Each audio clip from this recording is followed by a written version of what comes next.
अस्सलाम वालेकुम। I am अफरा से आप मोहल एडवोकेट। आज जो टॉपिक मैं आपसे डिस्कस करने लगा हूँ ये बहुत अहम टॉपिक है कि how to start your practice. हमारे पास यंग वकला आते हैं, लॉ करते हैं।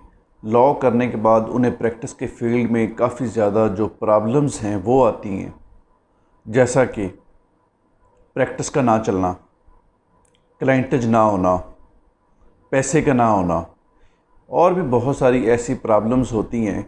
लेकिन अगर आप अपनी प्रैक्टिस को बेहतर बनाना चाहते हैं, उस पे आपको कुछ काम करने होंगे।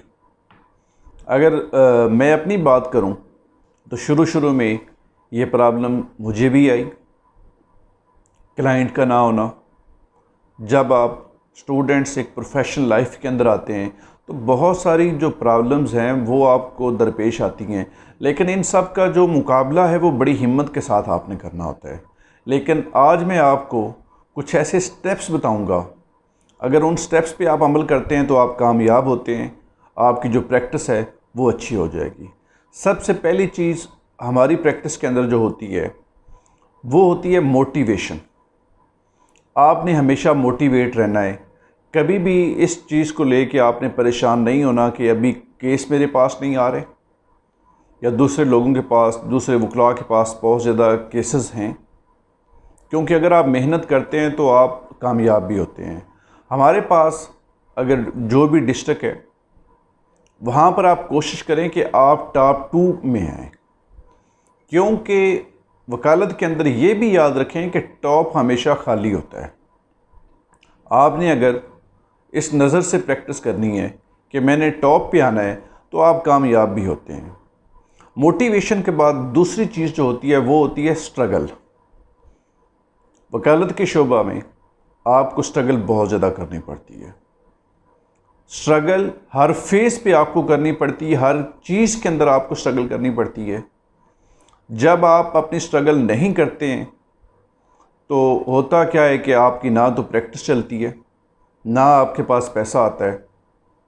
और इसके बाद तीसरी चीज़ जो है कि जो भी काम आपने करना है, लॉ प्रोफेशन जब आपने अडॉप्ट करना है, तो अगर आप अपना काम कर रहे हैं तो वो काम आप अपने दिल से करें, क्योंकि जब तक आप दिल से काम नहीं करेंगे तो आप कामयाब नहीं हो सकते हैं। दिल से काम करने का मकसद ये होता है कि चीज़ों को आप इजी लें, चीज़ों को आप बेहतर समझने की कोशिश करें, बुरियत फील ना करें। अगर आप चीज़ों को लेके बोर जल्दी होंगे प्रैक्टिस के अंदर, या आप अपनी हिम्मत हार जाते हैं, तो प्रैक्टिस जो है वो अच्छी नहीं चलती। इसके बाद चौथी चीज़ जो होती है वो होता है प्रैक्टिस में कंसिस्टेंट रहना। अब ये चीज़ नहीं होनी चाहिए कि एक दिन आप प्रैक्टिस पे आए हैं, एक दिन आप छुट्टी पे हैं। प्रैक्टिस में छुट्टी जो है वो बिल्कुल नहीं है।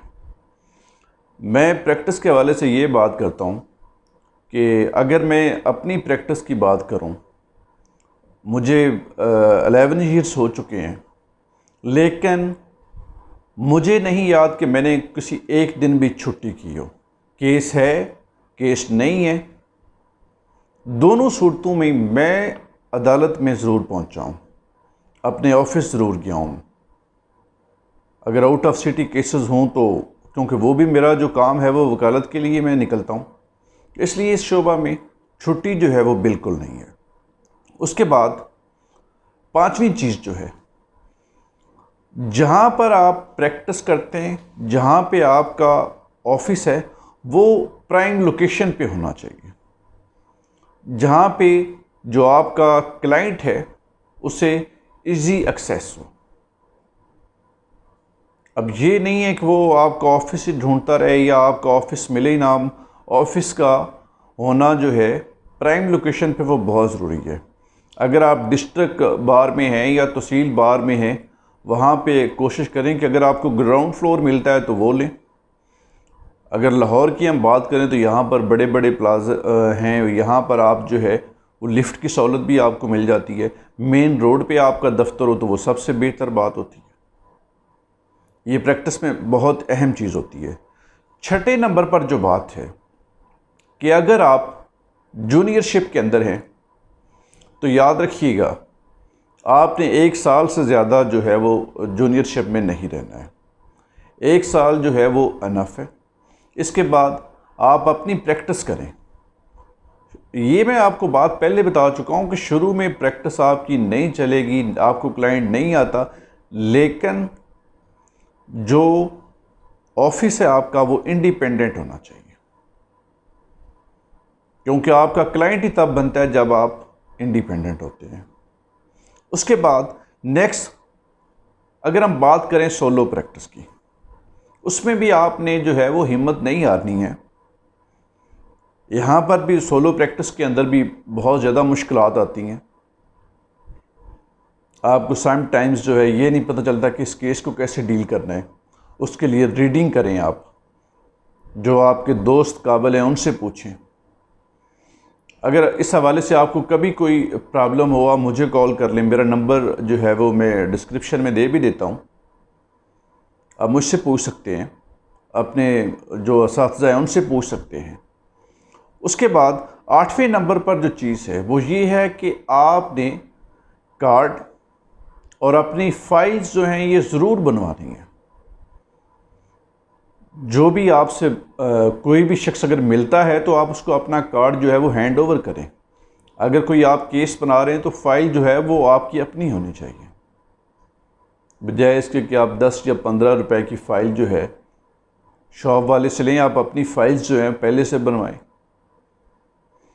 इसके बाद जो 9th नंबर पर चीज़ है, जो आपकी लॉ फर्म है उसका नाम आपने अच्छा रखना है। चाहे तो आप अपने नाम से रख लें या कोई भी डैशिंग सा नाम आप रख सकते हैं। नाम आपकी फर्म का जो होता है वो बहुत मैटर करता है। अगर हम बात करें ब्रांड की, तो मैं कहता हूं कि आप खुद से ब्रांड बने, बजाय कि आप दूसरों का नाम लेकर चलें, क्योंकि ये चीज़ जो इंसान की होती है ये इंसान को कामयाब करती है।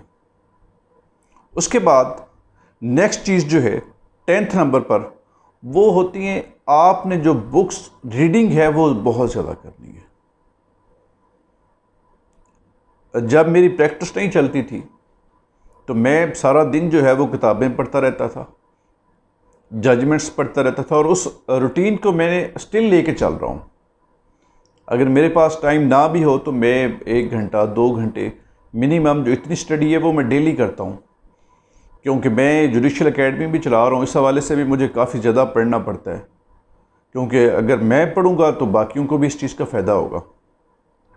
उसके बाद नेक्स्ट चीज़ जो 11th नंबर पर है वो है आप ड्राफ्टिंग पर काम करें।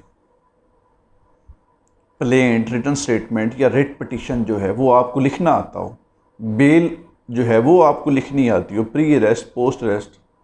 अल्टीमेट आपने लॉ पढ़ा होगा तो उसके अंदर भी ये चीज़ जो है ड्राफ्टिंग का वहाँ पर भी सब्जेक्ट है, लेकिन प्रैक्टिकली जो ड्राफ्टिंग है उस पर काम करें। आप अपनी इंग्लिश पर काम करें, क्योंकि प्रैक्टिस में इसका बहुत ज़्यादा फ़ायदा होता है। उसके बाद नेक्स्ट 12th नंबर पर है कि आप अपने पास एक अच्छा कंप्यूटर भी रखें। लैपटॉप पर काम करते हैं, आपके पास प्रिंटर होना चाहिए अपना। अगर आपके पास शुरू में पैसे नहीं हैं, कम से कम ये ज़रूर करें कि अगर आप हाथ से करते हैं तो उसको कोशिश करें कि जल्द से जल्द कंप्यूटर पे आने की कोशिश करें, क्योंकि अच्छा कंप्यूटर बहुत ज़रूरी होता है। आपकी ड्राफ्टिंग जो है, आपकी जो राइटिंग है, ये बहुत ज़्यादा मैटर कर रही होती है, और शुरू में प्रैक्टिस से ये चीज़ जो है ये बेहतर होती है। अगर आप प्रैक्टिस नहीं करेंगे तो ये चीज़ अच्छी नहीं होती है। उसके बाद 13 नंबर पर है कि कभी भी अपने क्लाइंट को आप डिसअपॉइंट ना करें। अगर आपने को किसी ने अपना कौशल एंगेज किया है, उसको हर डेट से अपडेट करें। एटलीस्ट अगर आप केस हार भी जाते हैं और अगर आपका क्लाइंट आपके साथ है तो वो आप केस जो है वो विन कर गए हैं। अपने क्लाइंट का तहफ़्फ़ुज़ जो है वो आपकी सबसे बड़ी और सबसे बेहतर, हम इसे कह सकते हैं कि वो कोशिश होनी चाहिए। आप इस कोशिश करें कि आपका जो क्लाइंट है वो आपसे मुतमिन रहे, ये आपकी प्रायोरिटी होनी चाहिए। उसके बाद 14 नंबर पर है कि आप अपना जो सेल फ़ोन है, वो जो आपने एक अपने पास सिम ली है, जो उसका नंबर है वही रखें, उसको आपने चेंज नहीं करना। मैंने बहुत सारे ऐसे अपने दोस्त देखे हैं, 6 महीने साल बाद वो अपना जो है वो नंबर ही चेंज कर लेते हैं। ऐसा नहीं होना चाहिए। सेकेंडली, अगर हम बात करें तो ये भी याद रखें, आपके पास 2 सिम भी नहीं चाहिए, एक सिम होनी चाहिए आपके पास। ये ना हो कि आपके नंबर की ना पता चल रहा हो कि कौन सा नंबर है। अगर मैं अपनी बात करूं तो मेरे पास जो 20 साल पहले फ़ोन था आज भी वही है। जो सिम चल रही थी उस वक्त, जो नंबर चल रहा था वो आज भी यही है। उसके बाद आपने अपने सेल फ़ोन को ऑफ़ भी नहीं करना। कोर्ट्स में हो या जहाँ पर सिग्नल ना हो वो तो मजबूरी हो गया, लेकिन अदरवाइज़ वकील जो है वो अपना सेल फ़ोन बंद नहीं कर सकता है। उसके बाद नेक्स्ट जो 15 नंबर पर चीज़ है वो है रेगुलरिटी। रेगुलर रहें, क्योंकि रेगुलरिटी जो है यही प्रैक्टिस को चलाने के लिए सबसे अहम रोल अदा करती है। ये टोटल 15 जो हैं बातें, अगर आप इन पर जो है तहे दिल से अमल करते हैं तो आपकी प्रैक्टिस जो है वो अच्छी हो सकती है। अगर आप इनमें से किसी एक चीज़ को भी स्किप करते हैं, प्रैक्टिस पर इससे बुरा असर पड़ता है। और कोई भी केस आपने डिस्कस करना हो, कोई बात आपने लॉ के हवाले से डिस्कस करनी हो, तो वो आप मुझे कॉल कर सकते हैं। मेरा नंबर आप नोट कर लें, 0345464423। इसी के साथ ही आज का लेक्चर जो है वो हम यहाँ पर ख़त्म करते हैं। इंशाअल्लाह नेक्स्ट किसी और टॉपिक के साथ हाज़िर होंगे। अल्लाह हाफिज़।